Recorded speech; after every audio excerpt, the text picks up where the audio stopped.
주님께서 여러분과 함께 마테오가 전한 거룩한 복음입니다. 그때 예수님께서 이렇게 말씀하셨다. 아버지, 하늘과 땅의 주님, 지혜롭다는 자들과 슬기롭다는 자들에게는 이것을 감추시고 철부지들에게는 드러내 보이시니 아버지께 감사드립니다. 그렇습니다. 아버지의 선하신 뜻이 이렇게 이루어졌습니다. 나의 아버지께서는 모든 것을 나에게 넘겨주셨다.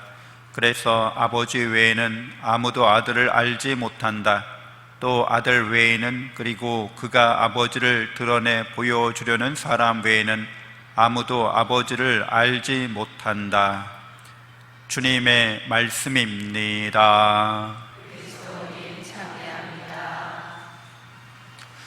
천미예수님, 하나님의 복동이 고맙습니다.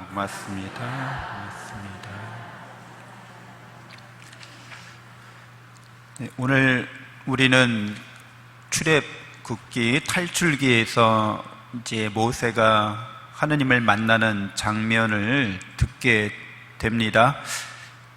떨기나무에서 불이 타고 있는데 떨기나무가 재가 되지 않고 계속 타오르고 있어서 이제 모세가 가까이 갔는데 모세야 네가 서 있는 곳은 거룩한 땅이니까 이제 신발을 벗어라 라고 하시는 하나님 말씀을 듣게 돼요. 이 고대 근동 지역, 아직도 그 이슬람을 믿는 그 근동 지방의 사람들은 그 성전에 거룩한 곳에 들어갈 때는 신발을 벗고 들어갑니다. 신발을 벗는 거는 겸손과 순종의 의미를 갖고 있습니다. 내가 겸손하게 지금 주님의 뜻에 따르겠습니다. 그래서 하느님을 뵙는 이 장면에서 모세가 신발을 벗는 그 전통적인 그런 행위를 취하고 있는 거죠. 그래서 신발이라고 하는 거는 여러분 다 신발 신고 계시죠? 요즘 다 좋은 신발들도 많은데 옛날에는 그냥 신발 자체가 사실은 그 사람이 어느 정도 재력이 있거나 그 사람이 어느 정도 힘 있는 사람이라는 걸 드러내는 거죠. 대다수의 많은 이 당시의 사람들은 신발 없이 다니는 거예요.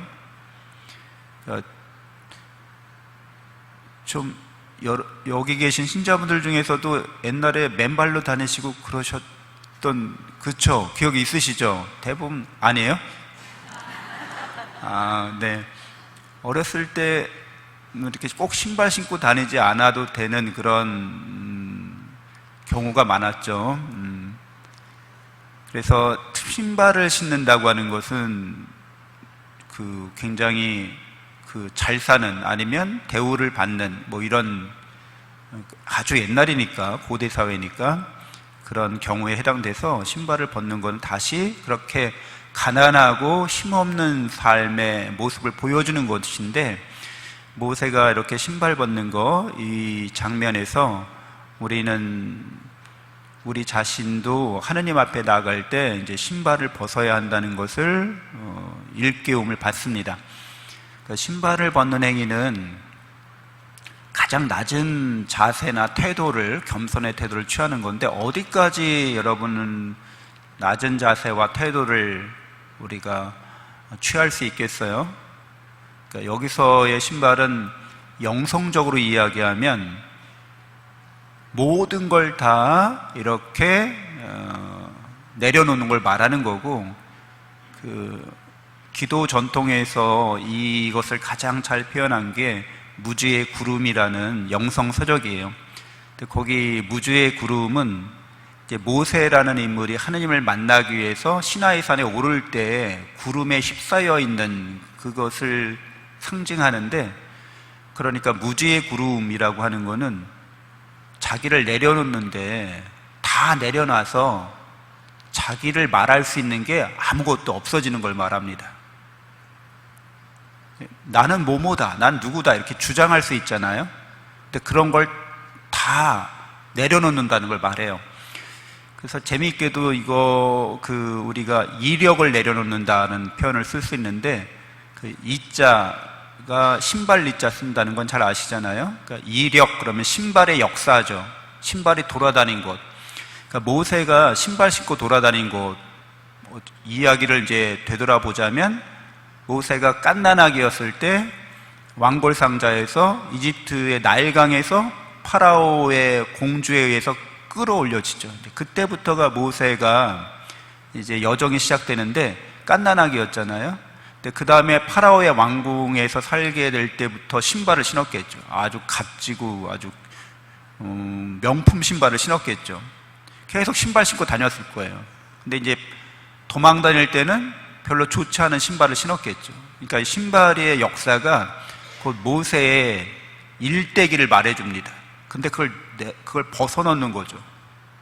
파란만장한 모세의 삶에 여러 가지 경험이나 체험들 있잖아요. 자기가 어느 가문 사람이고, 자기가 어떻게 입양이 됐고, 어떻게 왕궁에서 자랐고, 어떻게 내가 히브리 사람들과 같은 편이 돼서 그들을 위해서 이렇게 하다가 이렇게 결국 쫓겨나가지고 도망자 신세가 되고, 이렇게 근데 그 모든 그 과정에 이르는 자신에 대한 생각, 나는 어떤 사람이다라는 그런 거 있잖아요. 누구나 그런 거 내려놓는 걸 말하는 거죠.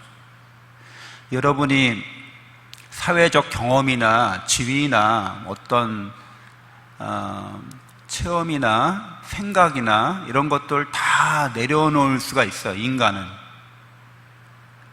인간만이 할 수 있는 일이에요. 사실은 신발을 벗는 행위는 다 내려놓으면 뭐가 남을까요? 다 내려놨어요.